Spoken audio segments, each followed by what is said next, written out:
العالمين اللهم صل على سيدنا ومولانا محمد وعلى آل سيدنا ومولانا محمد وبارك وسلم اللهم صل على سيدنا ومولانا محمد وعلى آل سيدنا ومولانا محمد وبارك وسلم اللهم صل على سيدنا ومولانا محمد وعلى آل سيدنا ومولانا محمد وبارك وسلم۔ سالکین طریقت کے لیے مردوں میں ہوں یا عورتوں میں ہوں، ان کے لیے یہ آج کا بیان نہایت اہم ہے۔ انسان کو جب خیال آتا ہے کہ میں آخرت کی فکر کروں تو پھر کہیں نہ کہیں بیت ہونے کی فکر کرتا ہے، اور کسی اللہ والے کے ہاتھ پر توبہ طائب ہو جاتا ہے، بیت ہو جاتا ہے۔ اسی کے اندر ایک بڑا خوبصورت پوائنٹ ہے، بہت خوبصورت، اتنا کہ روح کو وجد آ جائے اگر کوئی شوق سے سنے، سرسری سنے تو اوپر سے گزر جائے۔ انسان اپنے گھر میں تنہائی میں بھی توبہ کر سکتا ہے نا، کہ نہیں کر سکتا؟ کر سکتا ہے، لیکن جب یہ کسی اللہ والے کے ہاتھ پہ آ کے بیت کرتا ہے، توبہ طائب ہوتا ہے، تو اس میں کیا راز ہے بتاؤں؟ بڑا خوبصورت۔ ہمارے گناہوں کے اوپر گواہ تو بڑے ہیں، یہ ماحول بڑے گواہ ہیں، تو کوئی قیامت کے دن ہماری توبہ کا بھی تو گواہ ہو، کوئی نیکی کے راستے پہ چلنے کے ارادے کا بھی تو گواہ ہو۔ اب پتہ نہیں سمجھ میں آئی کہ نہیں آئی؟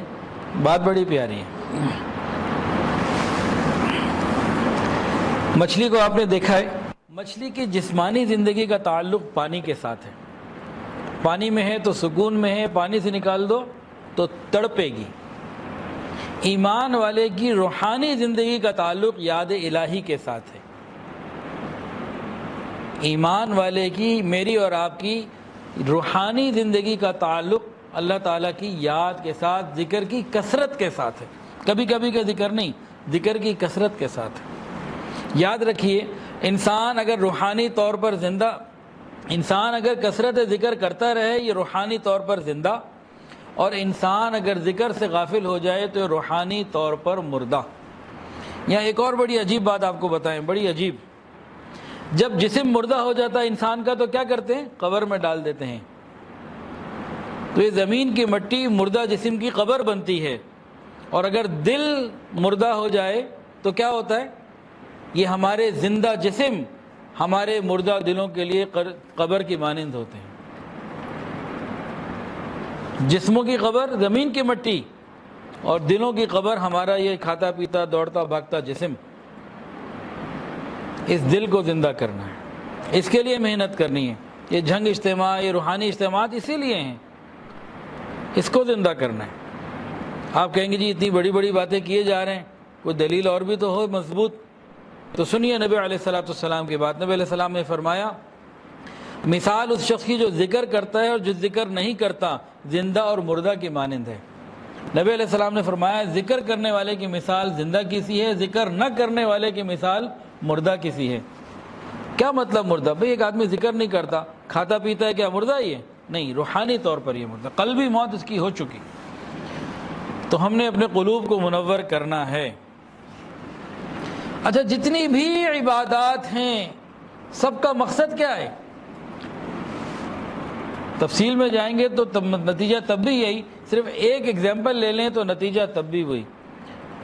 سب سے بڑی عبادت کون سی ہے؟ نماز، ایسے ہی ہے نا جی؟ نماز کے بارے میں قرآن کے اندر آتا ہے اقیم الصلاۃ لذکری، میری یاد کی خاطر نماز پڑھ، نماز قائم کر میری یاد کی خاطر۔ کیا مطلب؟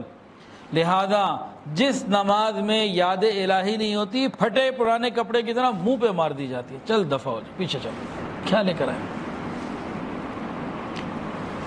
تو نماز کے اندر بھی یاد الہی۔ تو ہمیں چاہیے کہ ہماری زندگی ایسی ہو، ہاتھ کارول اور دل یارول، ہاتھ کام کاج میں مشغول اور دل اللہ رب العزت کی یاد میں مشغول۔ ذکر کے فائدے ہی فائدے ہیں، ذکر کے نہیں، ذکر کثیر کے، ذکر کثیر کے فائدے ہی فائدے ہیں، کوئی اس میں نقصان کا سلسلہ ہی نہیں۔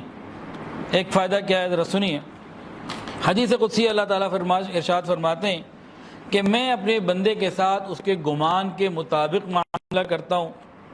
اور آگے فرمایا میں بندے کے ساتھ ہوتا ہوں جب وہ مجھے یاد کرتا ہے. یعنی جب ہم اللہ کا ذکر کر رہے ہوتے ہیں اللہ تعالیٰ ہمارے ساتھ ہوتے ہیں، ہماری معیت میں آ جاتے ہیں. اور آگے فرماتے ہیں اللہ تعالیٰ اگر یہ بندہ مجھے اپنے دل میں یاد کرے تو میں اپنے دل میں یاد کرتا ہوں، اگر یہ مجمع میں یاد کرے تو میں اس سے بہتر فرشتوں کے مجمع میں اپنے بندے کا ذکر کرتا ہوں. اب ہم اللہ کا ذکر کر رہے ہیں نا، مجمع میں بیٹھے ہوئے ہیں، یاد الہی میں مشغول ہیں، تو ہمارا ذکر آسمانوں میں فرشتوں میں ہو رہا ہے. سبحان اللہ. اب یہ جو اللہ تعالیٰ فرماتے ہیں کہ بندہ مجھے یاد کرتا ہے میں بندے کو یاد کرتا ہوں، فاذکرونی اذکرکم، میرے بندو تم مجھے یاد کرو میں تمہیں یاد کروں گا. کیا مطلب؟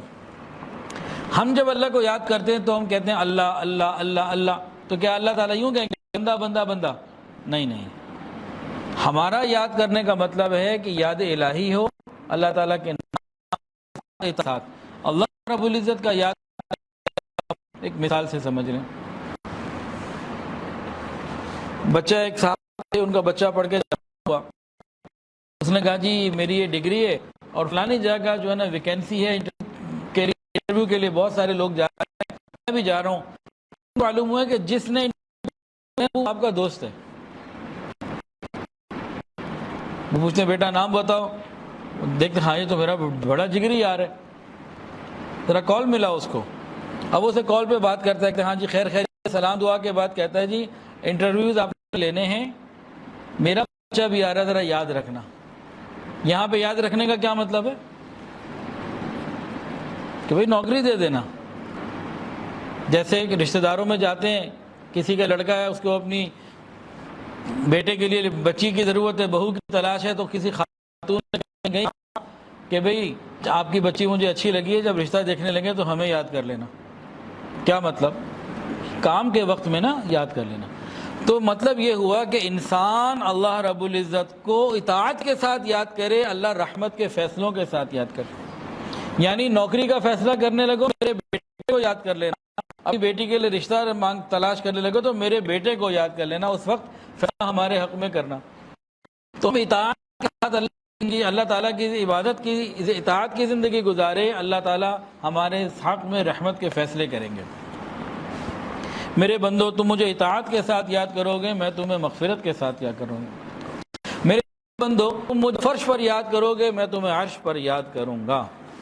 ابھی ہمارے اختیار میں جتنا چاہے کریں جتنا چاہے نہ کریں، زیادہ سے زیادہ کرنے کی ضرورت ہے. ذکر کثیر ہمیں اتنا کرنا چاہیے کہ فنائیت نصیب ہو جائے، فنا ہو جائے، انسان ختم ہو جائے اس کے اندر. اور وہ مقام حاصل کرنا چاہیے ہمت کر کے محنت کر کے کہ جب ایسی پوزیشن آ جائے کہ 1000 سال تک بندہ کوشش کرے کہ میں اللہ کو بھول جاؤں تو وہ نہ بھول پائے. بعض چیزیں ہمیں ایسی یاد ہوتی ہیں وہ دل دماغ پر نقش ہو جاتی ہے، پرنٹ اندر ہو جاتا ہے، نہیں بھولتی. جیسے کسی کہتا ہوں بھول جاؤں انہیں روز، کہتا ہوں بھول جاؤں انہیں روز، یہ بات بھول جاتا ہوں. کسی نے کیا خوب کہا، یاد ماضی عرب، مطلب کہ کچھ چیزیں ایسی ہوتی ہیں کہ بھولتا نہیں بندہ. تو یاد الہی میں ہم محنت کر کے اپنے آپ کو اس نقطے تک لانا، اس پوائنٹ تک لے کے جانا ہے کہ یاد الہی ہماری زندگی کا حصہ بن جائے. تو کثرت ذکر سے انسان یہ مقام پا لیتا ہے. اچھا جتنے دوسرے اعمال ہیں نا، احکامات ہیں، نماز دن میں 5 مرتبہ، حج زندگی میں 1 مرتبہ، وہ بھی صاحب استطاعت کے اوپر، روزے جناب سال میں 1 دفعہ، 1 مہینے کے 2 مہینے چھٹی، زکوٰۃ مال ہے تو 2.5% دے دو، نہیں ہے تو نہیں دی. تو ان کی کوئی نہ کوئی لمٹ ہے، یاد الہی کی کوئی لمٹ نہیں، نو لمٹ. یا ایھا الذین آمنوا اذکروا اللہ ذکرا کثیرا، ایک کثرت کے ساتھ کر کا حکم، یعنی کہ تھوڑا کریں گے تو فائدہ ہونا ہی نہیں. ذکر کے ساتھ مرتب ہی تب ہوتے ہیں جب کثرت سے ہو، ورنہ مرتب ہی نہیں ہوتے. دیکھیں بھئی پانی کو بوائل کرنا ہے، آپ نے یہ لیا اور آگ جل رہی اوپر رکھ دیا، شیشے کا رکھیں تو ٹوٹ جائے گا، شیشے کا نہ رکھیے گا. پتیلی رکھی پانی کے اوپر، 1 منٹ بعد اٹھا لی تو کیا ہوگا؟ کچھ بھی نہیں ہوگا، پانی وہیں کا وہیں۔ اس کو تھوڑا وقت دینا پڑے گا، اور جب وہ وقت آ جائے گا، فلش پوائنٹ پہ وہ چلا جائے گا، تو پانی کے اندر ابال بھی آئے گا اور جناب بخارات بھی آئیں گے اور ایک شور کی آواز بھی آئے گی۔ پھر آپ فوراً چولہا بند کر دیں، پھر بھی اس میں کچھ نہ کچھ سلسلہ چلتا رہے گا، اور اگر رکھ کے اٹھا لیں تو کچھ بھی نہیں ہوگا۔ کیا مطلب؟ ایک پوائنٹ لے جاتا ہے، تو ہمیں اپنے دل کو ایک پوائنٹ تک لے جانا ہوگا، فکر کرنی پڑے گی۔ کاش ہم اس کا ارادہ کر لیں کہ ہم اپنے آپ کو ذکر کے اس پوائنٹ تک پہنچائیں گے جہاں اللہ تعالیٰ کی یاد سے نکلنا ممکن ہی نہ ہو۔ اس کے لیے ہمت اور فکر کرنے کی ضرورت۔ نفس اور شیطان ہمارے بڑے دشمن ہیں، ان سے بچاؤ کا جو سب سے بڑا ہتھیار ہے نا ہمارے پاس، وہ اللہ تعالیٰ کی یاد۔ شیطان ہمارا دشمن ہے، اور عام طور سے آپ دیکھتے ہیں کہ پولیس ہے، آرمی ہے، کسی دشمن کے اوپر کنٹرول کر لینا تو ان کو کیا کہتے ہیں؟ ہینڈز اپ۔ کیا مطلب ہے؟ کہ اس کے ہاتھ میں اگر کوئی ہتھیار کوئی چیز ہے تو وہ چھوڑ دے، کاؤنٹر اٹیک وہ نہ کر سکے، ایسے ہی ہوتا ہے نا۔ تو یہی مثال سمجھ لیجئے، قرآن کے اندر اللہ تعالیٰ فرماتے ہیں استحوذ علیہم الشیطان فانساہم ذکر اللہ، کہ جب شیطان انسان کے اوپر غالب آ جاتا ہے تو یاد الہی بھلا دیتا ہے، اور جب یاد الہی انسان سے چلی جائے، غفلت میں پڑ جائے، تو شیطان غالب آ جاتا ہے۔ اور انسان یاد الہی میں لگا رہے تو شیطان غالب نہیں آ سکتا۔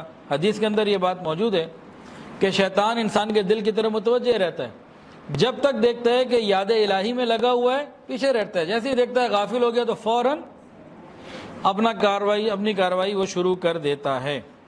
اور قرآن مجید کے اندر آتا ہے ان الذین اتقوا اذا مسهم طائف من الشیطان تذکروا فاذا هم مبصرون، جب متقی لوگوں کے اوپر، ذکر کرنے والوں کے اوپر شیطان اور اس کی فوج حملہ آور ہوتی ہے، یہ اللہ کو یاد کرتے ہیں، اللہ تعالیٰ انہیں بچا لیتے ہیں، بصیرت دے دیتے ہیں، اللہ مہربانی فرما دیتے ہیں۔ تو شیطان کے پاس سب سے بڑا ہتھیار کیا ہے؟ کہ وہ ہمیں یاد الہی سے غافل کر دے، اور ہمارے پاس سب سے بڑا ہتھیار کیا ہے؟ کہ ہم یاد الہی میں لگے رہیں۔ تو جو یاد الہی میں لگا رہے گا، شیطان کا غلبہ اس پہ نہیں ہو سکتا۔ اس کا یہ مطلب نہیں کبھی غلطی نہیں ہو سکتی، گناہ نہیں ہو سکتا، ہو جائے گا لیکن پھر توبہ کی طرف جلدی آ جائے گا۔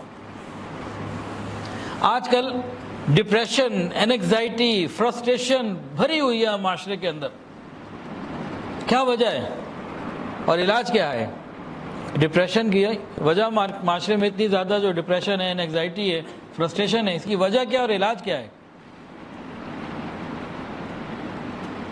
وجہ یہ ہے کہ آج ہم نے مادی طور پر خوب محنت کی ہوئی ہے، روحانی طور پر محنت نہیں کرتے، اگر کرتے ہیں تو اتنی نہیں کرتے جتنی کرنے کی ضرورت۔ بھئی ایک مریض ڈاکٹر کے پاس جائے کہ جی مجھے فلاں بیماریاں ہیں، کہ جی یہ دوائیاں ہیں، آپ نے اس طرح سے کھانی ہے۔ مثال کے طور پر اس نے کوئی دوائی دی کہ آپ نے 15 دن کھانی ہے، دن میں 3 مرتبہ، صبح دوپہر شام۔ اب وہ بندہ دوائی تو لے لے، لیکن کبھی 3 دن بعد کھائے، کبھی 5 دن بعد کھائے، دن میں 3 کھانی تھی 1 کھائے تو ٹھیک ہو جائے گا؟ بھئی دوائی بھی ٹھیک ہو، مقدار بھی ٹھیک ہو، ساتھ پرہیز بھی ہو، پھر جا کے بات بنتی ہے۔ یہی معاملہ اس کا بھی ہے۔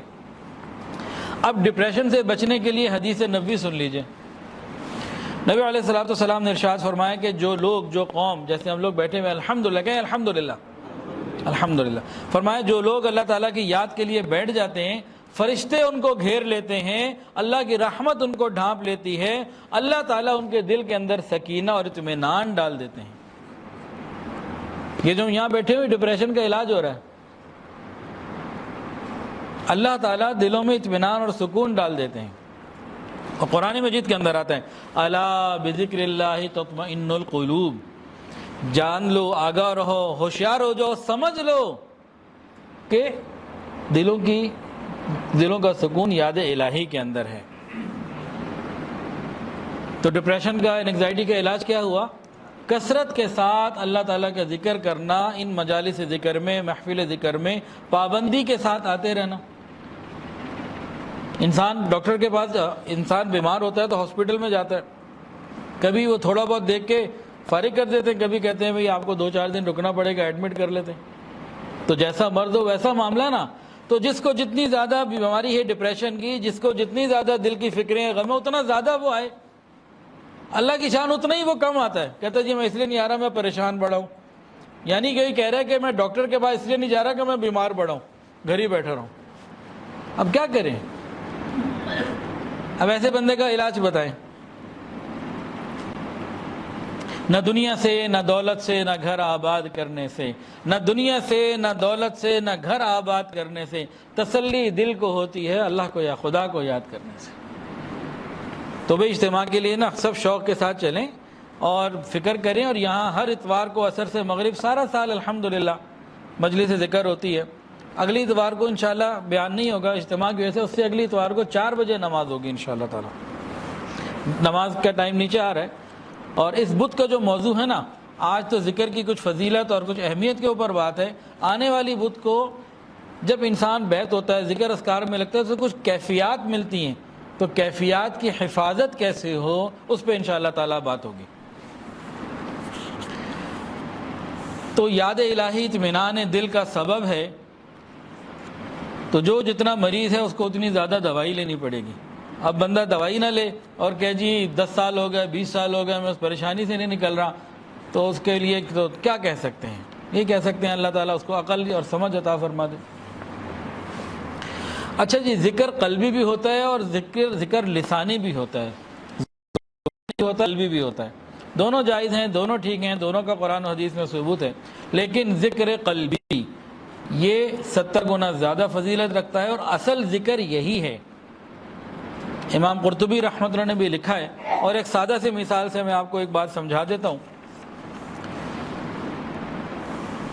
ایک ماں کا بیٹا باہر کہیں ملک میں چلا گیا. اب بیٹے کو وہ فون کرتی ہے یا بیٹا اسے فون کرتا ہے تو ماں کیا کہتی ہے؟ بیٹا میرا دل تجھے بڑا یاد کر رہا ہے. کبھی اس نے کہا بیٹا میری زبان تجھے بڑا یاد کر رہی ہے؟ میرا دل یاد الہی کا اصل مقام ہے، زبان سے اظہار ہوتا ہے. تو زبانی ذکر بھی ٹھیک ہے اور قلبی بھی، لیکن قلبی ذکر یہ ہمارے ہاں بہت پابندی سے کیا جاتا ہے. اس کے اوپر ہمیں مزید وقت کو دینے کی ضرورت ہے. ذکر کی کثرت انسان کے دل کو گناہوں سے بالکل پاک صاف کر دیتی ہے. دل بالکل چمک جاتا ہے. ہر چیز کو چمکانے کی کوئی پالش ہوتی ہے، کوئی چیز ہوتی ہے. دلوں کو چمکانے والی چیز رسول اللہ صلی اللہ علیہ وآلہ وسلم نے ارشاد فرمایا، ذکر اللہ شفاء القلوب. یہ اللہ کا ذکر یہ دلوں کو چمکانے کے لیے ہے، صاف کرنے کے لیے، پالش کرنے کے لیے ہے. فرنیچر کو پالش کرنا ہو تو کوئی اور چیز، لوہے کو پالش کرنا ہو تو کوئی اور چیز، دلوں کو صاف کرنا ہو تو یاد الہی. لیکن کثرت ذکر.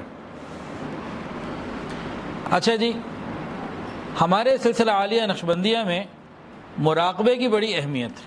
کس چیز کی؟ مراقبے کی. لوگ بیت ہو جاتے ہیں، کسی کو 2 مہینے گزرے ہوتے ہیں، کسی کو 10 سال گزرے ہوتے ہیں. بھئی مراقبہ کتنا کرتے ہیں؟ وہ جی وقت ہی نہیں ملتا. 5 منٹ کر لیتے ہیں جی، 2 منٹ کر لیتے ہیں جی.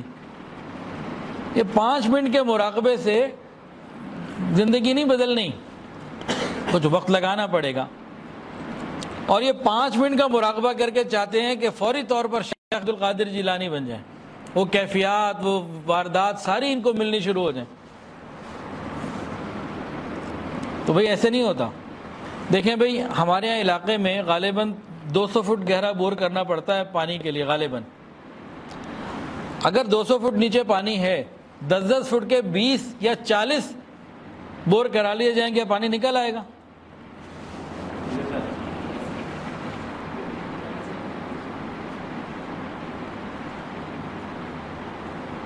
وہ کیمرے کی وجہ سے منع کر رہے تھے بس ٹھیک ہے، کوئی بات نہیں، اچھا ہو گیا. بیٹھیں جزاک اللہ.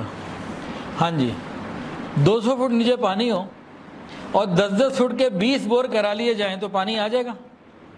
نہیں آئے گا. 200 فٹ گہرا جانا پڑے گا. اب دل کے اندر بیماریاں اتنی زیادہ ہیں تو 5 منٹ کے روزانہ کے مراقبے سے ٹھیک نہیں ہونی. وقت دینا پڑے گا، فکر کرنی پڑے گی، تنہائیوں میں راتوں کو اٹھنا پڑے گا، یاد الہی کے لیے مصلی کے ساتھ تعلق جوڑنا پڑے گا، پھر بات بنے گی. اب مراقبے کے لیے جو ہے نا وہ چند باتیں سمجھ لیجئے. اس کو آپ مراقبے کے آداب کا نام دے دیجئے یا مراقبے کے طریقہ، کچھ بھی جو آپ کا دل چاہے وہ نام دے دیجئے۔ چند باتیں ہیں۔ ایک بات تو یہ ہے کہ جہاں تک ممکن ہو مراقبہ اگر ہم کرنے بیٹھیں تو قبلے کی طرف رخ کر لیں۔ یہاں اس مجلس کی بات نہیں کر رہا ہوں، نہ یہاں اتنے وقت پہ ہم مراقبہ کرتے ہیں، نہ یہاں پہ ان ساری چیزوں کو مینیج کر سکتے ہیں۔ انفرادی طور پہ جب مراقبہ ہو رہا ہے گھر میں، اس کی بات ہو رہی ہے۔ ہاں جی، مراقبے کے لیے بہتر یہ ہے کہ ہم قبلہ رخ ہو کے بیٹھیں۔ ایک بات، باوضو ہو کے بیٹھیں، لیکن اگر قبلہ رخ نہ ہوئے، باوضو نہ ہوئے تو مراقبہ تب بھی ہو جائے گا۔ وہ مستورات جن کو ایام کے دن ہوتے ہیں مراقبہ وہ بھی کر سکتی ہیں، گو ان دنوں نماز نہیں پڑھنی لیکن مراقبہ کر سکتی ہیں۔ اس کے علاوہ جس جگہ ہم مراقبہ کر رہے ہوں وہ صاف ستھری ہونی چاہیے، انوائرمنٹ کا بڑا فرق پڑتا ہے۔ اس کے علاوہ ہمارا منہ بھی صاف ہونا چاہیے اور ہماری زبان بھی صاف ہونی چاہیے۔ ان چیزوں کا بھی بڑا فرق پڑتا ہے۔ مسواک وغیرہ کر لیں، پیسٹ کر لیں، اپنے آپ کو اچھے طریقے سے صاف ستھرا کر لیں۔ اس کے علاوہ کیا ہو جی، جو بہت اہم بات، مراقبہ کرتے وقت اللہ رب العزت کی عظمت، اللہ تعالیٰ کی بڑائی، کبریائی، اس کا تصور ہمارے اندر ہونا چاہیے۔ اس سے بہت فرق پڑتا ہے۔ ہم جو اچانک مراقبے کے لیے بیٹھ جاتے ہیں اور یاد الہی کو اور اللہ کی عظمت کو، اللہ تعالیٰ کی بڑائی اور کبریائی کو تصور میں نہیں آتے تو زیادہ فائدے نہیں ہو پاتے۔ ایک بات یاد رکھیے، ہمارے سلسلہ عالیہ نقشبندیہ میں حضرت امام ربانی مجدد الفسانی رحمۃ اللہ نے فرمایا، لکھا ہے کہ ہمارے ہاں سالک کی سستی کے علاوہ کوئی رکاوٹ نہیں، ایک ہی رکاوٹ ہے ہماری اپنی سستی۔ اس کو ہم دور کر دیں تو اللہ تعالیٰ سے تعلق اور قرب یہ کوئی مشکل نہیں۔ جو سالک پابندی کے ساتھ ذکر اذکار مراقبہ کرتا رہے گا، دیر یا سویر منزل پہ پہنچ جائے گا۔ جو گاڑی کھڑی کر کے سائٹ پہ بیٹھ جائے اس کو منزل نہیں ملنی۔ حضرت مولانا اشرف علی تھانوی رحمہ نے لکھا ہے کہ مبتدی اور منتہی یہ دو لفظ ہیں، ایک شروع والا ایک آخر والا۔ یہ جو ذکر اذکار مراقبہ جو نئے لوگ ہوتے ہیں، مبتدی ہوتے ہیں، ان کے لیے دوا کی مانند ہے، اور جو پرانے ہو چکے ہوتے ہیں بہت عرصے سے کر رہے تو ان کے لیے غذا کی مانند ہے۔ دوا روحانی دوا دل کو صاف کرنے والی، غذا روحانی غذا دل کو قوت برقرار رکھنے والی اور ترقی دینے والی۔ اچھا جی، مراقبے میں ایک مسئلہ اور آتا ہے۔ مراقبے میں بیٹھتا ہوں، نیند آ جاتی ہے، کیا کروں؟ تو کوئی بات نہیں، آنے اس کا کوئی مسئلہ نہیں۔ موبائل فون چارجنگ پہ لگائیں، موبائل آن ہو یا آف، چارجنگ ہوتی نہیں ہوگی، ہوتی رہے گی۔ آپ مراقبے کی نیت سے بیٹھ گئے، نیند آ گئی، کوئی مسئلہ نہیں۔ ہاں، نیند کی نیت سے نہیں بیٹھنا کہ میں سو رہا ہوں اس کو مراقبے کے لیے بیٹھے، نیند آ گئی، نو ایشو، کوئی مسئلہ نہیں۔ یہ پورا وقت مراقبے میں لکھا جائے گا۔ اگر کوئی فقیر ہو کسی بادشاہ کے دربار میں، فجر کے وقت پہنچ جائے کہ چلو دروازہ کھلے گا، کچھ مجھے مل جائے گا، ظہر کے وقت دروازہ کھلے اور درمیان میں اس کو نیند آ جائے، 3 گھنٹے سو گیا۔ اب دوپہر کو جب ظہر کے وقت دروازہ کھلا، بادشاہ سے اس سے ملاقات ہوئی، تو یہ 3 گھنٹے مائنس کر کے بتائے گا یا یہی کہے گا کہ میں فجر سے آیا ہوں؟ یہی کہے گا نا فجر سے آیا ہوں، یہ تو نہیں کہے گا جی درمیان میں 3 گھنٹے سو گیا تو اس کو میں روک لوں۔ بھائی کوئی بات نہیں، مراقبے کے لیے بیٹھے ہیں، نیند آ گئی، انشاءاللہ العزیز خیر ملے گی۔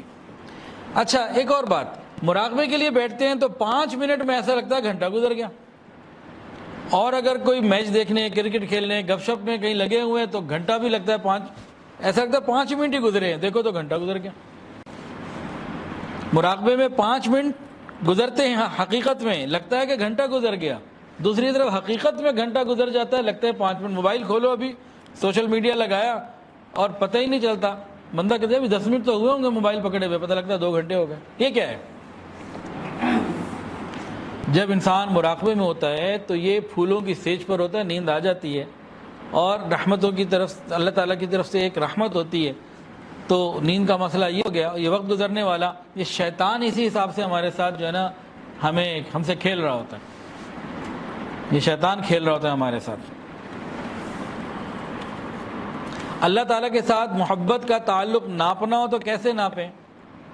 ہمیں کتنی محبت ہے؟ الحمدللہ محبت تو ہم سب کو اللہ تعالیٰ سے، میں قسم کھا کے کہتا ہوں، جتنے ہم یہاں بیٹھے ہیں الحمدللہ ہم سب کو اللہ تعالیٰ سے محبت ہے۔ محبت نہ ہوتی تو آتے کیوں؟ یہ آپ کا یہاں آنا دلیل ہے کہ اللہ تعالیٰ سے محبت ہے۔ کم ہے یا زیادہ یہ کیسے چیک کریں گے؟ مصلی کے ساتھ اپنا تعلق چیک کریں، نماز کے علاوہ مصلی پہ یاد الہی کے لیے بیٹھتے ہیں کہ نہیں؟ اگر بیٹھتے ہیں تو محبت زیادہ ہے، نہیں تو نہیں ہے۔ مومن کو مسجد میں ذکر میں سکون ملتا ہے، تو اگر ہمیں نماز کے علاوہ ذکر میں سکون مل رہا ہے تو وہ تعلق ہے۔ اچھا جی، نبی علیہ السلام نے فرمایا لی مع اللہ وقت، میرا اللہ تعالیٰ کے ساتھ ایک وقت ہے، تو ہمیں بھی اللہ تعالیٰ کے ساتھ اپنا ایک وقت مقرر کر لینا چاہیے ذکر مراقبہ کے لیے۔ کون سا وقت مقرر کریں بھائی جس میں آسانی ہو؟ بہتر کون سا ہے؟ فجر سے پہلے یا فجر کے بعد؟ تہجد کا وقت بہترین وقت ہوتا ہے مراقبے کے لیے۔ باقی جو وقت مل جائے روزانہ کوئی نہ کوئی سلسلہ رکھیں۔ دیکھیں بھائی، آپ کا کسی سے محبت کا تعلق ہو اور روزانہ اس کا میسج آتا ہو، چند دن میسج نہ آئے تو کمی محسوس ہوتی ہے کہ نہیں ہوتی؟ اس طرح جب اللہ تعالیٰ کے ساتھ تعلق بن جاتا ہے اب یہ معاملہ شروع ہو جاتا ہے۔ اچھا، مراقبے میں ایک اور خرابی، ایک پریشانی اور آتی ہے۔ وہ کہتے ہیں جی مراقبے میں نا خیالات ادھر ادھر کے بڑے آتے ہیں، ادھر مراقبے کے لیے بیٹھے اور ادھر ادھر کے خیالات آنے شروع ہو گئے تو کیا کریں؟ کیا مراقبہ چھوڑ دیں؟ نہیں، مراقبہ نہیں چھوڑنا، ہم نے پابندی سے مراقبہ کرتے رہنا ہے، چاہے خیالات آئیں چاہے نہ آئیں۔ خیالات کی پرواہ وہ الگ معاملہ ہے۔ پہلا فیز کیا ہے کہ ہم پابندی کے ساتھ مراقبہ کریں، اور مراقبے میں خیالات اگر آ رہے ہیں تو انشاءاللہ تعالیٰ ڈبل ثواب۔ جو روانی سے قرآن پڑھتا ہے اس کو 1 اجر، جو اٹک اٹک کے پڑھتا ہے 2 اجر۔ مراقبے میں نہیں بیٹھا جا رہا، زبردستی بیٹھ رہے ہیں تو انشاءاللہ تعالیٰ ڈبل ثواب۔ اچھا، قرآن مجید کی آیت ہے ثم تلین جلودہم وقلوبہم الی ذکر اللہ۔ تلین جلود اور تلین قلوب، تلین جلود اور تلین قلوب، یہ 2 الگ الگ سٹیجز ہیں۔ تو پہلی سٹیج کیا ہے مراقبے کی؟ کہ ہم اپنے جسم کو مراقبے پہ بیٹھنے کا عادی بنائیں۔ جب جسم عادی بن جائے گا پھر دل کے اوپر بعد میں اثرات آئیں گے۔ ہم یہ چاہتے ہیں فوری طور پر اثرات آنا شروع ہو جائیں، یہ نہیں آئیں گے، پہلے اپنے جسم کو عادی بنانا ہوگا، پھر فکر آگے بڑھے گی انشاءاللہ العزیز۔ مراقبے کے اندر خیالات آئیں تو کوئی مسئلہ نہیں، ہم کرتے رہیں، خیالات لانے نہیں ہیں۔ یہاں ایک بات ذرا سمجھیں، ساری دنیا سے ہٹ کٹ کے ہم فکر کر کے بیٹھے ہیں کہ یاد الہی میں بیٹھنا ہے، اور ہم اللہ اللہ کرنے بیٹھے ہیں، اس وقت اللہ کا خیال نہیں آ رہا، ادھر ادھر کے خیالات آ رہے ہیں، تو یہ تو الارمنگ سچویشن ہے، خطرے کی گھنٹی، کہ موت کے وقت اللہ کیسے یاد آئے گا؟ پھر ابھی سب کچھ کو چھوڑ کے اللہ اللہ کرنے بیٹھے ہیں تو اللہ یاد نہیں آ رہا، تو موت کے وقت کیا اس بیماری ہو، کون سا حال ہو، کیا پریشانی ہو، کیسی کیفیت ہو، اس کو اللہ کیسے یاد آ رہا ہوگا بھائی؟ یہ نا امید کرنے کے لیے بات نہیں ہے، یہ بیدار کرنے کے لیے بات ہے۔ تو ان ساری باتوں کا حل دل کرے نہ کرے ہم مراقبے پہ بیٹھیں۔ ہم جب مراقبے پہ بیٹھتے ہیں تو ہمیں دلوں میں اللہ تعالیٰ کا نور آتا ہوا محسوس نہیں ہوتا بعض مرتبہ۔ کیوں نہیں ہوتا؟ دیکھیں، گاڑیوں میں بیٹری ہوتی ہے نا، اس میں بعض کاربن آ جاتا ہے۔ اب بیٹری بھی ٹھیک ہے، کنیکٹر بھی ٹھیک ہے، لیکن کاربن درمیان میں آ گیا۔ اب بیٹری میں تو کرنٹ موجود ہے لیکن آگے پاس نہیں ہو رہا، کیوں؟ کاربن آ گیا۔ تو یہاں بھی ایک کاربن ہوتا ہے، اس کو ہم اردو میں کس کاربن کو کہیں تو کالا پن، گناہوں کا کالا پن۔ گناہوں کا کاربن جب ادھر آ جاتا ہے تو یاد الہی کا جو کرنٹ ہے نا وہ اندر پورا پاس نہیں ہو رہا ہوتا، تو ایک لیئر آ جاتی ہے، اس کو صاف کرنا ہوتا ہے، توبہ سے، استغفار سے، معافی سے، بار بار ذکر کرتے رہنے سے، پھر کہیں جا کے یہ صاف ہوتا ہے۔ جب یہ گناہوں کا کاربن کالا پن صاف ہو جائے گا پھر خود بخود اثرات محسوس ہوں گے۔ تو گناہوں کو چھوڑنا انتہائی ضروری۔ جو شخص کثرت ذکر کے ذریعے گناہوں کے اس کاربن کو، کالے پن کو ختم کر دیتا ہے تو روحانیت کا نور اندر پھر بہترین طریقے سے نیچے آتا ہے۔ خواجہ حسن بصری رحمۃ اللہ علیہ فرماتے تھے کہ 3 چیزوں میں لذت تلاش کرو، 3 چیزوں میں لذت تلاش کرو۔ کون سی 3 چیزیں؟ فرماتے تھے فی الصلاۃ، نماز میں، تلاوت قرآن پاک میں، اور ذکر اللہ میں۔ اب نماز میں بھی لذت ہے، تلاوت قرآن پاک میں بھی لذت ہے، اور ذکر اللہ میں بھی لذت ہے، ہمیں نہیں ملتی۔ وجہ کیا ہے؟ وجہ اس کی یہ ہے کہ ہم گناہوں کے مریض ہیں، روحانی طور پر ہم مریض ہیں، اس لیے نہیں ملتی۔ اس کی مثال ایسے، ایک آدمی کو بہت زبردست نزلہ ہوا وہ ناک اس کی بہ رہی ہو، خراب ہو، اس کے سامنے خوشبو لا کے رکھ دو کہ جی یہ مشک ہے، یہ عنبر ہے، یہ کستوری ہے، اور یہ جناب فلاں ہے، کیا ہوگا؟ یہ عود ہے۔ کہے گا مجھے تو کچھ بھی نہیں پتہ لگ رہا، نہ ان کا فرق پتہ لگ رہا، میرے لیے تو کوئی اس میں، وہ بیمار ہے۔ تو جو روحانی طور پر بیمار ہوتے ہیں ان کے لیے پھر یہ معاملات ہوتے ہیں کہ انہیں لذت نہیں ملا کرتے۔ اب یہ لذت کیسے ملے؟ ہمیں گناہوں سے توبہ کرنی پڑے گی، پھر ان چیزوں کی لذت ہمیں ملے گی اور بھرپور ملے گی۔ توبہ کرنے کے لیے ہمیں ہمت کرنی ہے، استغفار کرنا ہے۔ اللہ تعالیٰ مہربانی کا معاملہ اپنی رحمت سے فرمائیں گے۔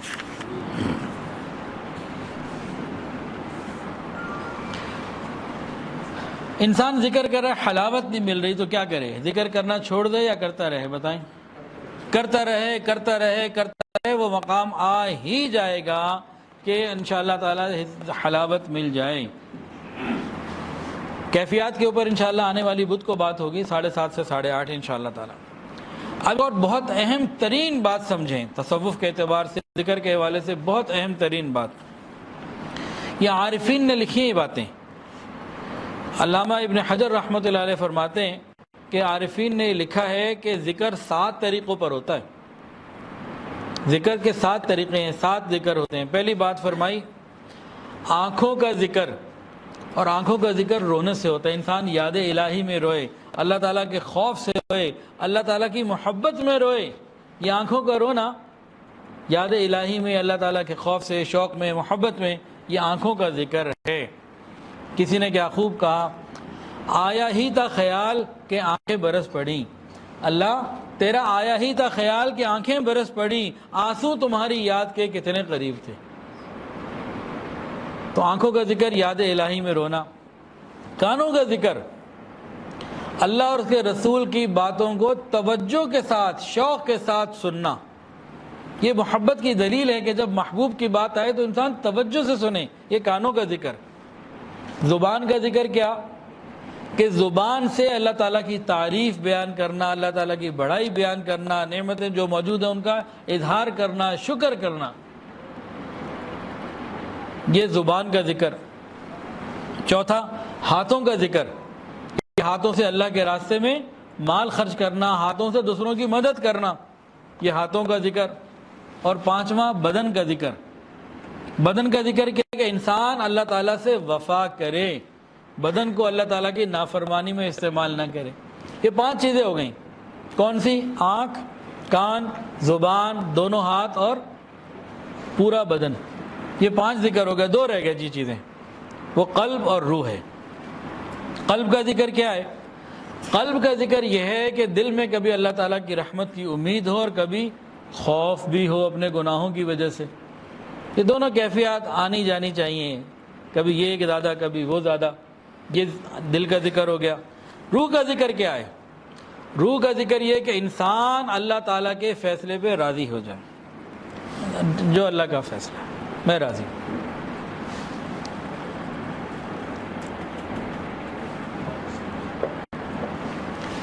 اللہ تعالیٰ کے فیصلوں کے سامنے راضی رہنا یہ بہت بڑی نعمت ہے، یہ کثرت ذکر سے مل جاتی ہے۔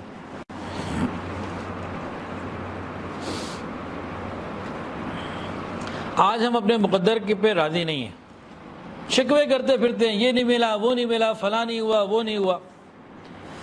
مسئلہ کیا ہے؟ ہم دنیا کے معاملے میں اپنے سے اوپر والے کو دیکھتے ہیں، میری گاڑی چھوٹی اس کی بڑی، میرا گھر چھوٹا اس کا بڑا۔ نتیجہ کیا ہوتا ہے؟ نتیجہ ڈپریشن، پریشانی، غم، کوئی مل نہیں جائے گا۔ میں نے کہا جی ان کے پاس تو فلانی گاڑی ہے، میرے پاس چھوٹی گاڑی ہے، اس نتیجے میں ان کی گاڑی مجھے تو نہیں مل جانی، میرے سوچنے سے میں غمگین ہو جاؤں گا، اپنا ہی نقصان۔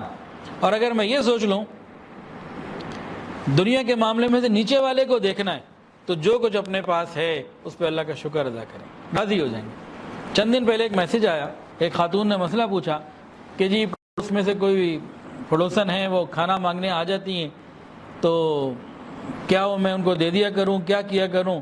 ہمارے گھر میں بھی کبھی کبھی سالن بنتا ہے، ورنہ دہی سے روٹی کھا کے یا خالی دہی کھا کے یا پانی سے روٹی کھا کے ہم گزارا کرتے ہیں۔ مہینے میں 1-2 دفعہ 3 دفعہ سالن بنتا ہے تو میں کیا کیا کروں؟ جو دن میں کئی مرتبہ سالن کھاتے ہوں،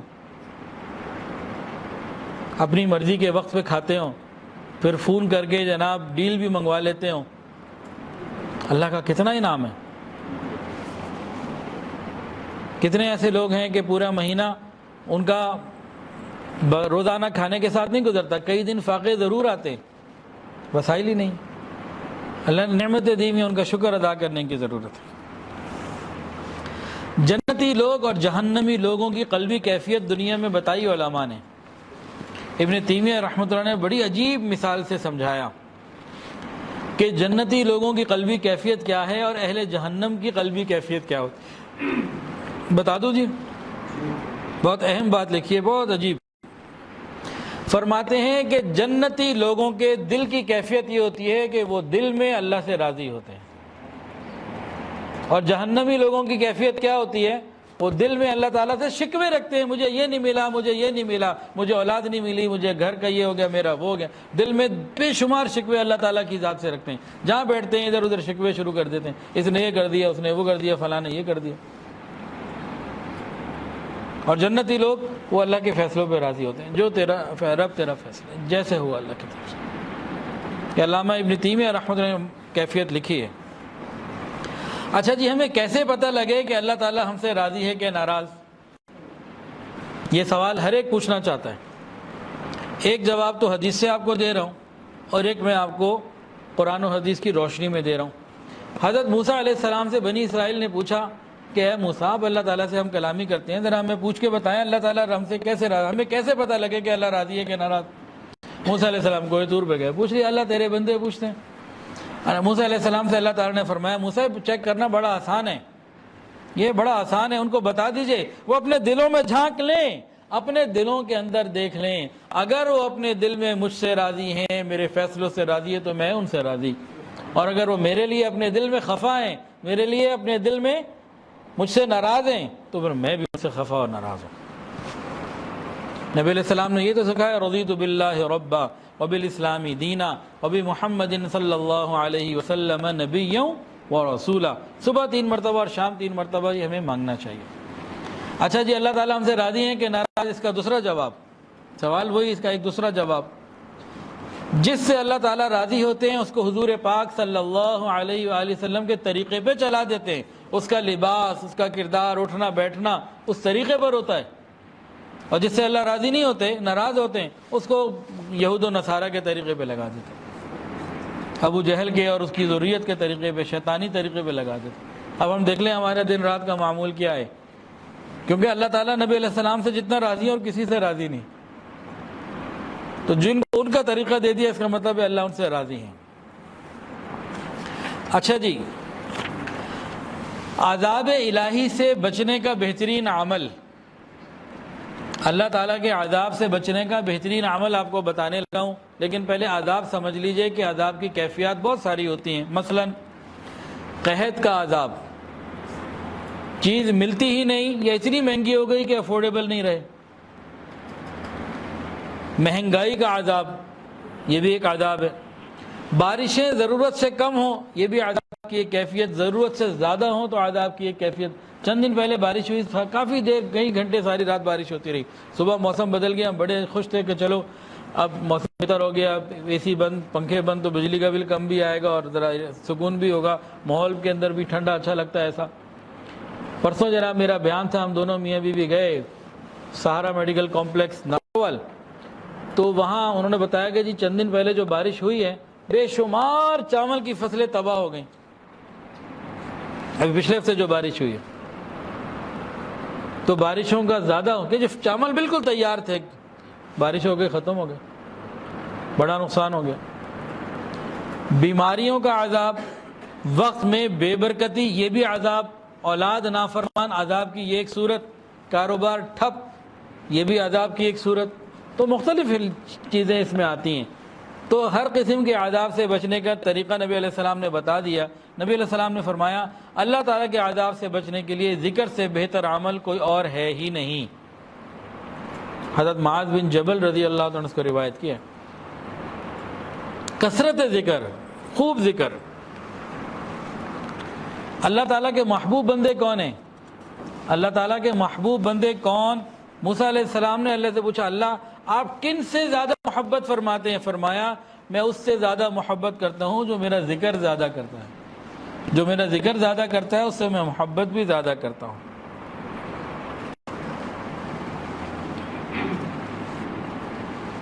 اللہ تعالیٰ سے ملاقات کا شوق، اللہ رب العزت سے ملاقات کا شوق، یہ بڑی نعمت ہے، مانگنا چاہیے۔ نبی علیہ السلام مانگتے تھے اللہم انی اسألک شوق الی لقائک ولذۃ النظر الی وجہک الکریم، اللہم انی اسألک شوق الی لقائک ولذۃ النظر الی وجہک الکریم، اے اللہ مجھے اپنی ملاقات کا شوق عطا فرما دیجئے اور اپنے کریم چہرے کے دیکھنے کی لذت مجھے عطا فرما دیجئے۔ کسی کو ملتی ہے شوق ملاقات، ہمارے اندر نہیں ہے۔ شوق ملاقات ہو تو رات کو میں موبائل نہ ہو، رات کو اللہ کی یاد ہو۔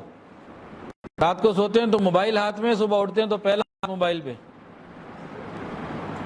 سوتے ہوئے کلمہ یاد نہیں، صبح اٹھتے ہوئے دعا یاد نہیں۔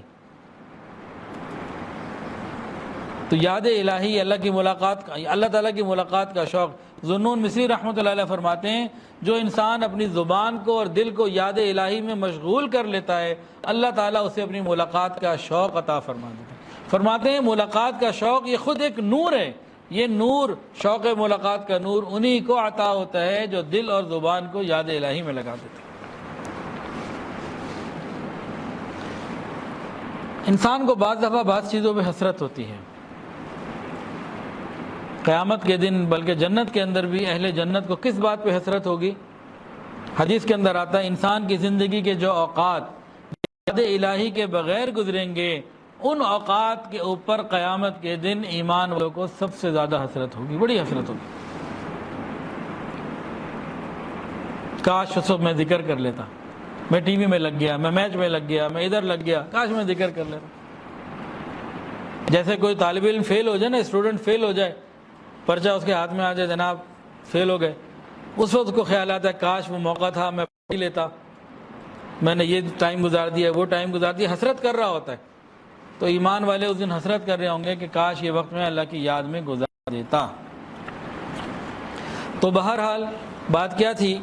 بات یہ ہے حدیث کے اندر آتا ہے ذکر کرنے والے کی مثال زندہ کی ہے اور ذکر نہ کرنے والے کی مثال مردہ کی ہے۔ جو انسان اللہ تعالیٰ کا ذکر کرتا ہے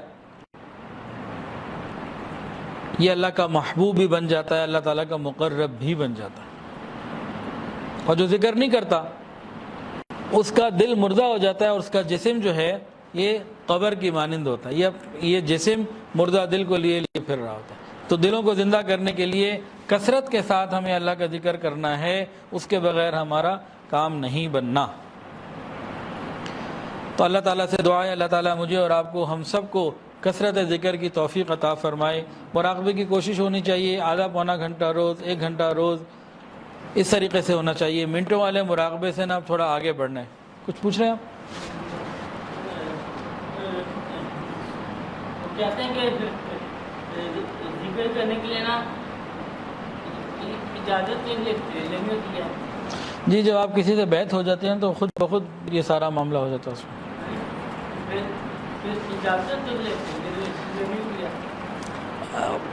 اجازت کے بغیر بھی کر سکتے ہیں۔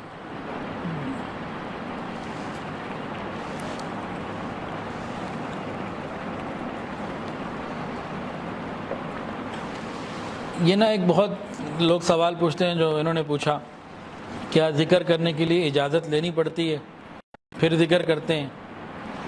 تو یہ ایک رکاوٹ پیدا کر دیتا ہے یہ سوال نا کہ اجازت لیں گے تو ذکر کریں گے۔ قرآن مجید میں سیدھا سیدھا حکم ہے یا ایھا الذین آمنوا اذکروا اللہ ذکرا کثیرا، اللہ تعالیٰ حکم دے رہے ہیں ایمان والوں میرا ذکر کرو۔ تو ہمارے پاس تو حکم ہے، قرآن کا بھی پڑھنے کا حکم ہے، تو قرآن پڑھنے کے لیے ہم اجازت مانگتے ہیں کسی کے، حضرت اجازت دے دیجیے میں قرآن پڑھ لوں۔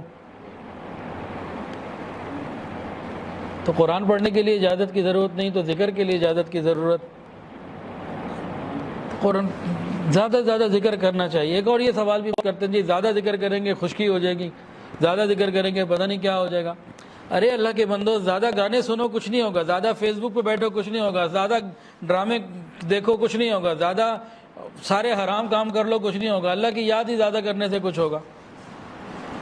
غلط باتیں ہیں.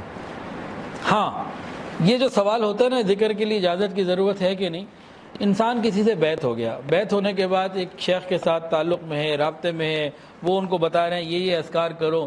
اب ان کے لیے یہ ہے کہ ایک چیز کو پورا کرنا ہے, حاصل کرنا ہے. آپ نے میڈیکل کالج میں داخلہ لے لیا, اب اس تعلیم کو پورا کرنا ہے, تو آپ کوئی اور تعلیم شروع کر دیں تو بھائی وہ تو پوچھیں گے نا بھائی میں کیا کروں. نہیں تو وہ آپ کو میڈیکل کالج والے منع کر دیں گے جی آپ پہلے اس کو پورا کرو پھر کہیں اور دیکھنا, کیا کر رہے ہو, کیا یہ سفیشینٹ نہیں ہے؟ آپ کسی شیخ سے بیعت ہو گئے, انہوں نے آپ کو معمولات بتا دیے, ذکر آپ کثرت کے ساتھ کر رہے ہیں, اس طریقے پہ چل رہے ہیں, تو کہیں اور جانے کی پوچھنے کی ضرورت کیا ہے؟ تو اسی کو پابندی سے کرتے رہیں, اللہ تعالیٰ خیر کا معاملہ فرمائیں گے.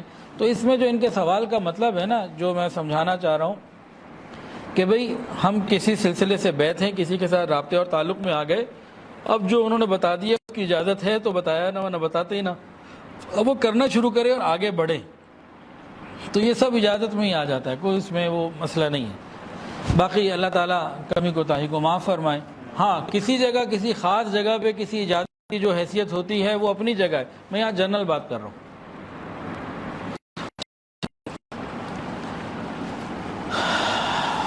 اذان کتنے بجے ہے؟ اچھا چلیں, تھوڑا ہی وقت رہ گیا. سردیوں میں نا یہ وقت بڑا تھوڑا ہوتا ہے, میں نے بڑی کوشش کی کہ اس کو سمیٹوں, لیکن پھر بھی 5 منٹ زیادہ ہو گئے. اب 5-7 منٹ کچھ اور بات بھی کرنی ہے. جی بسم اللہ. مانا انیس الرحمن اویسی صاحب نے تو مجھے اجازت دی ہوئی ہے, وہ تو کہتے ہیں جی آپ 1 گھنٹہ بھی اوپر کر لیں تو کوئی مسئلہ نہیں ہے, تو لیکن کبھی کبھی چند منٹ اوپر ہو جاتے ہیں تو. اچھا جی, آج کل ایک بہت بڑا مسئلہ چل رہا ہے فلسطین کا, حماس کا, اسرائیل کا. ہر طرف سے مختلف باتیں سننے کو مل رہی ہیں. مسلمان ذہن بھی پریشان ہے, کریں تو کیا کریں, حماس کو صحیح سمجھیں کہ غلط سمجھیں. ایک سادہ سی بات, دشمن کا دشمن کون ہوتا ہے؟ دشمن کا دشمن کون ہوتا ہے؟ دشمن کا دشمن کون ہوتا ہے؟ دوست ہوتا ہے. حماس اسرائیل دوست, اسرائیل نے ان کو یہی کہا ہے نا کہ حماس کو ہم ختم کریں گے, اس کے بعد باڑ لگائیں گے, اس کے بعد مزید ڈیجیٹل سیکیورٹی اور اس طرح کے معاملات کریں گے, اور وہ ان کو دن رات شہید بھی کر رہے ہیں. تو دشمن کا تو سرٹیفائڈ دشمن ہے, تو پھر ہمارا دوست کیوں نہیں ہوا وہ؟ پھر ہمارے اندر کے لوگ کہتے ہیں جی حماس نے یہ کیا کیا, جب جوابی کارروائی کی قوت نہیں تھی, یہ کیا بے وقوفی والا کام کیا, خودکشی والا کام کیا. یہ جو عقل پرست لوگ ہیں نا, تھوڑی سی عقل ہے یا دین کی صحیح سمجھ نہیں, یہ وہ باتیں کرتے ہیں. ارے خدا کے لیے 1947 میں پاکستان بنا, 48 میں اسرائیل. یہاں ایک بات بتاؤں, بڑی عجیب بات ہے. اللہ تعالیٰ رحیم ہے کہ ظالم؟ رحیم اور کریم ہے. اللہ تعالیٰ کی طرف سے ایک رحمت یہ ہے, یہ ملتی ہے آپ کو کتابوں میں, اللہ تعالیٰ علاج پہلے زمین پہ اتارتے ہیں, بیماری بعد میں بھیجتے ہیں. اللہ کی رحمت ہے یہ تو طب کے حوالے سے بات ہوئی تھی, لیکن اس کو میں ذرا سیاسی تناظر میں لے رہا ہوں. اللہ تعالیٰ علاج پہلے اتارتے ہیں, بیماری بعد میں نازل فرماتے ہیں. تو 1947 میں علاج آیا اور 48 میں بیماری آئی. اچھا جی, یہ جو سلسلہ چل رہا ہے نا, اس کی پوری تاریخ ہے. اسرائیل ہر تھوڑے عرصے کے بعد وہاں پہ مسلمانوں کو مار رہا ہے, اور آج بھی حماس نے تو اٹیک کیا نا, لیکن جو مغربی علاقہ ہے وہاں تو اٹیک نہیں ہے, وہاں بھی مسلمانوں کو مار رہا ہے. اب جی انہوں نے کیوں کیا؟ ان کے پاس تو جوابی کارروائی کے لیے وسائل بھی نہیں تھے, تو کیوں خودکشی کی؟ تو انہوں نے کہا مرنا تو ہی ہے, مرنا تو ہے, تو عزت کی موت مر جاؤ. اب یہ ان کو سمجھ میں آ سکتی ہے جن کے اندر ایمانی حرارت اور قوت باقی ہے. جو پیسے کے پجاری ہیں, یہ بات ان کو سمجھ آ ہی نہیں سکتی. پھر اگر آپ ہزاروں سال کی تاریخ دیکھیں تو آدم علیہ السلام سے لے کے آج تک ایمان والوں کو کبھی کثرت کے اوپر فتح نہیں ملی، ہمیشہ ایمانی قوت پہ ملی ہے۔ تو ایمانی قوت کا تقاضا ہی یہی ہے۔ دوسرا ایک اور بات پہ غور کریں، حماس کو بہت بڑی کامیابی ملی، اگرچہ وہ سارے شہید ہو جائیں، سارے ان کی چیزیں ختم ہو جائیں، یا سارے وہ کامیاب ہو جائیں اور سب کچھ ان کو مل جائے، آگے کیا ہو نتیجہ وہ بات کی بات ہے۔ ایک بہت بڑی کامیابی وہ حاصل کر چکے ہیں۔ تسلیم کر رہا تھا، اب یہ جو انہوں نے کہا یہ کام پیچھے چلا گیا۔ پوری دنیا میں مسلمان معاشرے کے اندر فلسطین کا ایک شعور بیدار ہو گیا، عوام میں۔ میں حکمرانوں کی بات نہیں کر رہا، وہ تو سو رہے ہیں، ان کے بارے میں تو خطرہ ہے، اگر نہ جاگے تو قیامت کے دن نبی علیہ السلام کی شفاعت سے محروم نہ رہ جائے۔ عوام کے اندر ایک شعور جاگا ہے، یہ تھوڑی کامیابی ہے ان کی۔ اچھا اگر وہ یہ نہ کرتے جو انہوں نے کیا، تو فلسطین زمینی علاقہ کم سے کم ہوتا جا رہا ہے 1948 سے لے کے آج تک، اور وہ وقتاً فوقتاً کارروائی کر کے مسلمانوں کو شہید کرتے چلے جا رہے ہیں۔ ایک بڑھ کے آگے بات کروں،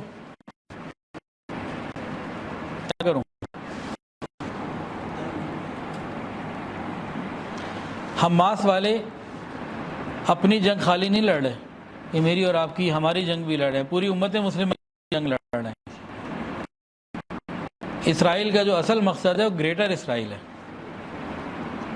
تو وہ وہاں سے فارغ ہوگا تو آگے مدینہ تک پہنچے گا، گنبد خضرا تک پہنچنے کا اس کا پلان ہے، جو انہوں نے نقشہ دیا اس پہ مدینہ طیبہ کا حصہ بھی شامل ہے، سعودی عرب کا حصہ بھی شامل ہے۔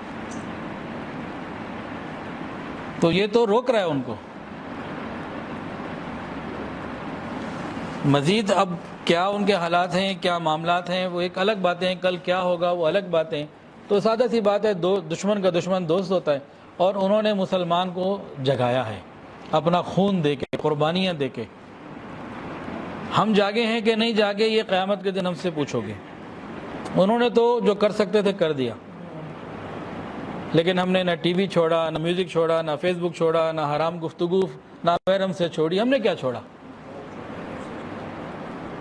ہم سے تو کہا جا رہا ہے کہ اسرائیل کی مصنوعات چھوڑ دو، میک ڈونلڈ چھوڑ دو، لیکن الحمدللہ جو خبریں آ رہی ہیں، سب باتیں نا مل رہی ہیں واٹس ایپ پہ، سوشل میڈیا پہ، جو میں آپ کو سنا رہا ہوں۔ اور کل الحمدللہ مفتی تقی عثمانی صاحب دامت برکاتہ العالیہ کا جو اس جمعے کا بیان، گزشتہ جمعے کا بیان میں نے آج بھی سنا یوٹیوب پہ، کل بھی سنا، تو انہوں نے بہت تفصیل کے ساتھ ان باتوں کو الحمدللہ بیان کیا ہے۔ تو ہمارے اکابر کا جب حماس پر اعتماد ہے تو ہمارا بھی اعتماد ہے، اور سب چیزیں سامنے نظر آ رہی ہیں، تو اس کو بہت کھل کے ان کا بیان ضرور سنیں، ہر ایک آدمی سنیں۔ اور الحمدللہ عرب دنیا کے اندر تو سننے میں آیا ہے، جو سوشل میڈیا کی رپورٹیں، کہ میک ڈونلڈ ویران ہو گئے۔ مزہ تو تب ہے پاکستان سے میک ڈونلڈ بوریا بستر بند کر کے کر لیں کہ ہم نے میک ڈونلڈ پہ قدم بھی نہیں رکھنا، اتنا تو دور کا۔ خالی وہ ایک اکیلا نہیں، جتنی بھی ملٹی نیشنلز ہیں، ہم کوشش کریں کہ آہستہ آہستہ پاکستانی مصنوعات پر آ جائیں۔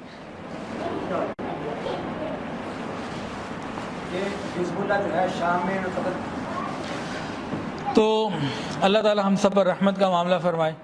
تو بات ہو رہی ہے حماس کی، یہ سارے اہل حق ہیں، تو اللہ ان کے لیے بھی آسانی فرمائے۔ اب اگلی بات، ہمیں کیا کرنا چاہیے؟ مفتی تقی عثمانی صاحب دامت برکاتہ العالیہ کا بیان توجہ سے سن لیجئے۔ سب سے بات تو یہ فرماتے ہیں کہ گناہوں سے اپنے آپ کو بچانا ہے۔ جب تک مسلمان گناہوں سے اپنے آپ کو نہیں بچائے گا، اللہ کی مدد نہیں آئے گی، نیکی پر آنا ہے۔ دوسرا، ان کے لیے دعائیں کرنی ہیں۔ یہ دعا معمولی چیز نہیں ہے، تقدیر بدل جاتی ہے۔ امام ربانی مجدد الفسانی رحمہ اللہ لکھا ہے، اللہ تعالیٰ نے فرمایا نا وَمَا يَعْلَمُ جُنُودَ رَبِّكَ إِلَّا هُوَ، کوئی نہیں جانتا اللہ تعالیٰ کے لشکروں کی تعداد کتنی ہے اور کون کون سے ہیں۔ تو وہ لکھتے ہیں کہ ایک ہے لشکر دعا، میں اور آپ لشکر دعا میں شامل ہو سکتے ہیں۔ کیسے؟ ہم ان کے لیے دن رات اللہ سے مانگیں، خوب مانگیں، دن رات مانگیں، دعاؤں کے اہتمام، اس کو ہلکا نہ سمجھیں۔ تیسری آیت کریمہ لا الہ الا انت سبحانک انی کنت من الظالمین، مفتی صاحب نے کل بھی بیان میں فرمایا، جو مطلب جمعے کے بیان میں فرمایا کہ اس کو کثرت سے کے ساتھ پڑھیں، اور اگر 1.25 لاکھ دفعہ ختم ہو جائے تو میں نے کیونکہ وہ سنا آج ہے تو ارادہ یہ کیا ہے کہ انشاءاللہ اپنی خانقاہ میں بھی مدرسے میں بھی ہم 1.25 لاکھ دفعہ یہاں پہ 1.25 لاکھ دفعہ وہاں پہ پڑھنے کا اہتمام کرتے ہیں، اور ہم سب کریں، انفرادی طور پر بھی کریں، جہاں ہو کریں۔ اس کے علاوہ اور ہم کیا کر سکتے ہیں؟ جتنے بھی لوگ وہاں پہ کوئی مالی مدد کر رہے ہیں، کوئی نظم بنا ہوا ہے تو جس پر اعتماد ہو، تو جہاں بھی جس طریقے سے ہم کچھ بھی ان کی مدد کر سکتے ہیں مالی طور پر تو اس کو بھی ہم کریں۔ لیکن ان کی سب سے بڑی مدد کیا ہے کہ ہم گناہوں کو چھوڑ دیں، یہ سب سے بڑی مدد ہے۔ دوسری بڑی مدد کیا ہے کہ ہم ملٹی نیشنلز کا بائیکاٹ کریں، اور اس کے بعد پھر مالی سپورٹ اور باقی ذکر اذکار، یہ ساری چیزیں اہم ہیں، جو ہم کر سکتے ہیں وہ ہم کریں، اور جو حکمرانوں کے کرنے کے کام ہے ان کو وہ کرنے چاہیے۔ تو یہ حماس نے، ان لوگوں نے صرف بیت المقدس کی حفاظت کی اور اپنی بات نہیں کی، یہ پوری امت کی حفاظت کے لیے آگے ہیں۔ پوری امت کا حق ہے، قرض ہے ان کے اوپر کہ ان کے لیے امت کچھ کرے، ورنہ قرآن میں سادہ اللہ تعالیٰ نے فرما دیا وَلَن تَرْضَىٰ عَنْكَ الْيَهُودُ وَلَا النَّصَارَىٰ حَتَّىٰ تَتَّبِعَ مِلَّتَهُمْ، یہود و نصارہ تم سے کبھی راضی نہیں ہو سکتے جہاں تک کہ تم خود یہودی یا عیسائی نہ ہو جاؤ۔ ان کا ڈومور کبھی ختم نہیں ہوگا، وہ آگے بڑھتے ہی چلے جائیں گے۔ تو انہوں نے کم سے کم ایک میسج تو دے دیا نا دنیا کو۔ تو آخر میں یہ درخواست ہے کہ مفتی تقی عثمانی صاحب دامت برکاتہ العالیہ کے دونوں بیان، اس جمعے کا بھی گزشتہ جمعے کا بھی یوٹیوب پہ موجود ہے، ان کو سب لوگ توجہ سے سنیں۔ میں نے یہ بھی سنے، انہی میں سے چند باتیں اخذ کر کے، اور جو سوشل میڈیا پہ چند باتیں گھوم رہی ہیں تو اس حوالے سے چند باتوں کو میں نے ذکر کر دیا ہے۔ تو اللہ تعالیٰ ہم رحمت فرمائے۔ وآخر دعوانا الحمدللہ۔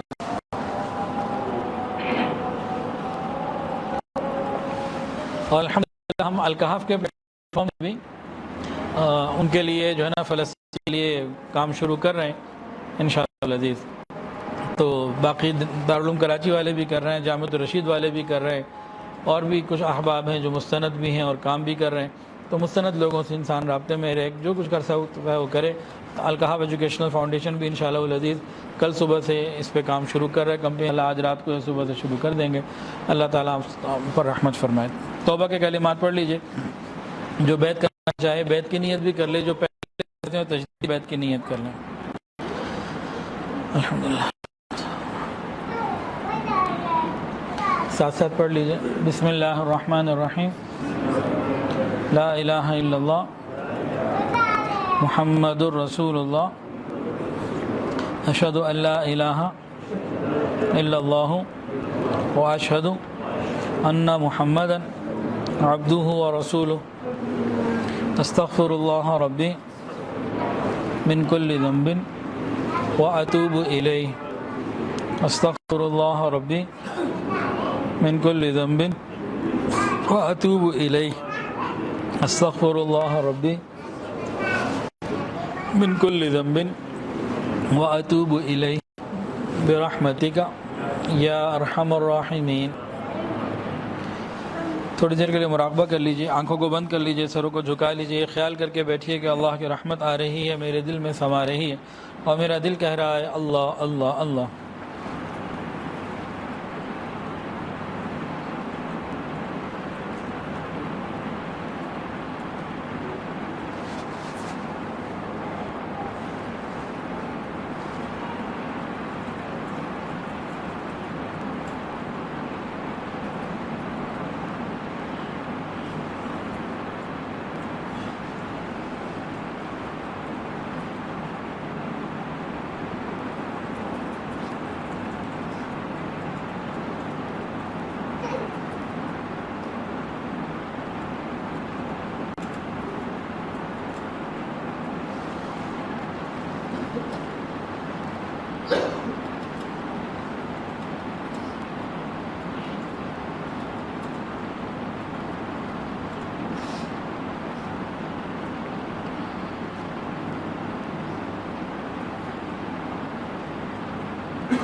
لا الہ الا اللہ محمد رسول اللہ. دعا کر لیجیے. الحمدللہ رب العالمین الحمدللہ رب العالمین الحمدللہ رب العالمین وصلی اللہ علی النبی الامی الکریم. ربنا ظلمنا انفسنا وان لم تغفر لنا وترحمنا لنکونن من الخاسرین. اللہ ہم آپ کے عاجز مسکین بندے ہیں. اللہ ظاہر میں بندے حقیقت میں نہایت ہی گندے ہیں. یا اللہ ہمارے دلوں کی گندگیوں کو دور فرما, ہمارے سینوں کو اپنے نور سے منور فرما. اللہ ہماری دلوں کو اپنی یاد سے آباد فرما. یا اللہ ہمارے گناہوں کو معاف فرما, پوری امت کے گناہوں کو معاف فرما. یا اللہ فلسطین کے مظلوم مسلمانوں کی مدد فرما, کشمیر کے مظلوم مسلمانوں کی مدد فرما. یا الہ العالمین جیسی اطلاعات ہیں وہاں کھانا پینا بجلی سب ختم ہو چکی ہیں, اور بجلی بھی نہیں ہے اور پیٹرول بھی نہیں ہے. ہسپتالوں پہ بھی حملے کیے گئے, دوائیاں بھی نہیں ہیں. یا الہ العالمین اپنے ان مظلوم بندوں کی مدد فرما. یا اللہ وہاں کے مظلوم مجاہدین کی مدد فرما, مظلوم مسلمانوں کی مدد فرما. چھوٹے چھوٹے بچے یا الہ العالمین بھوک سے بلک رہے ہیں, اللہ ان کی مدد فرما. اپنی خصوصی اور غیبی رحمت کا معاملہ فرما. اللہ بدر کے موقع پہ جو فرشتے اتارے تھے اللہ وہ ان کی مدد کے لیے بھیج دیجئے. حنین اور احد میں جو فرشتے تھے اللہ ان کی مدد کے لیے بھیج دیجئے. یا الہ العالمین اپنے غیبی نظام کو قائم فرما دیجئے, ان کی خصوصی مدد فرما دیجئے. پوری امت کو یا اللہ ان کے حق میں بیدار کر دیجئے, پوری امت کو ان کے حق میں کھڑا ہونے والا بنا دیجئے. یا الہ العالمین امت کے مسلمان حکمرانوں کو نیک اور ایک بنا دیجئے. یا اللہ انہیں قوت ایمانی عطا فرما دیجئے, انہیں مسلمانوں کا درد عطا فرما دیجئے. یا اللہ بے حس اور بے رحم حکمرانوں سے ہماری حفاظت فرما دیجئے. یا اللہ ہمارے گناہوں کو معاف فرما دیجئے. یا اللہ کشمیر میں مسلمان پریشان ہیں, اللہ ان کی پریشانیوں کو دور فرما دیجئے. یا اللہ مسلمانوں کو عزت اور غلبہ عطا فرما. یا اللہ کافروں کا منہ کالا فرما, اسلام کا بول بالا فرما. رب کریم اپنی رحمت کا معاملہ فرما. یا الہ العالمین ہمارے تینوں حرم کی حفاظت فرما, مسجد اقصی بیت المقدس کی حفاظت فرما, بیت اللہ شریف کی حفاظت فرما. یا اللہ نبی علیہ السلام کے شہر اور گنبد خضرا کی حفاظت فرما. رب کریم ہماری تمام دعاؤں کو اپنی رحمت سے قبول فرما. یا اللہ ہر آنے والے وقت کو پہلے سے بہتر فرما. نبی علیہ السلام کی سچی محبت اور کامل اتباع کی توفیق عطا فرما. یا اللہ ہر خیر عطا فرما. یا اللہ تمام حاضرین کی تمام دلی نیک جائز حاجات کو پورا فرما. ہمیں گناہوں سے سچی پکی توبہ عطا فرما. ذکر کثیر کی ہمیں توفیق اور سعادت عطا فرما. اللہ یہ آپ کے بندے دور قریب سے چل کر آئے, ان کے چل کے آنے کو قبول فرما. نیچے پردے میں مستورات موجود ہیں, اللہ ان کے آنے کو بھی قبول فرما. سب کے دل کی یا الہ العالمین اس خانقاہ میں مدرسے میں اللہ ماشاءاللہ کام بڑھ گیا, جو خدمت والے مرد ہیں اور عورتیں ہیں ان کی خدمتوں کو قبول فرما. یا اللہ دن رات خدمت کرتے ہیں, یا اللہ اپنے کاموں کو چھوڑ کر یا اللہ یہ لوگوں کی خدمت کے لیے یہاں آ جاتے ہیں, وقت دیتے ہیں, قربانیاں دیتے ہیں. اللہ ان سب کو قبول فرما. ہم نے اپنے بڑوں سے سنا عبادت سے جنت ملتی ہے, خدمت سے خدا ملتا ہے. اللہ ان سب خدمت والوں کو اپنی رحمت سے قبول فرما. یا اللہ ہم پر اپنی رحمت کی نظر فرما. ہمارے ملک پاکستان کی حفاظت فرما. یا اللہ ہم سب کو رزق حلال آسان فراخ اور بابرکت عطا فرما. حرام اور مشتبہ سے محفوظ فرما. صلی اللہ تعالی سیدنا و مولانا محمد وعلی آلہ واصحابہ واہل بیت اجمعین. آمین یا رب العالمین. آمین. حضرت مفتی صاحب نے نا اس میں ایک اور بات بھی بہت اہم جو ہے نا اس کا ذکر فرمایا. حضرت مفتی تقی عثمانی صاحب نے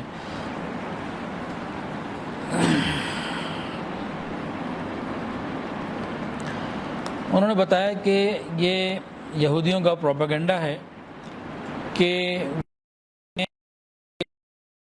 حکمران ہیں تو ہمارا حق ہے, تو یہ حصہ زمین کا ہمارا ہے.